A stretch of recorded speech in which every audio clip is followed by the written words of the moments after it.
வங்க கடல் ஆழம் என்ன வல்லவர்கள் கண்டதுண்டு, அன்பு கடல் ஆழம் யாரும் கண்டதில்லையே.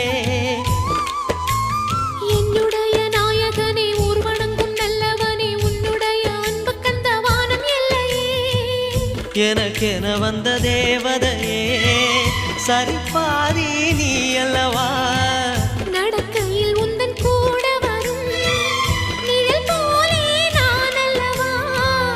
கண்ணன் கொண்ட ராதையர ராமன் கொண்ட சீதையர மடி சேர்ந்த பூரதமே மனதில் வீசும் மாருதமே. நன்றி சொல்ல உனக்கு வார்த்தை இல்லை எனக்கு, நான் தான் மயங்குறேன். என்னுடைய மனச தந்துவிட்ட பிறகும் ஏம்மா கலங்குற.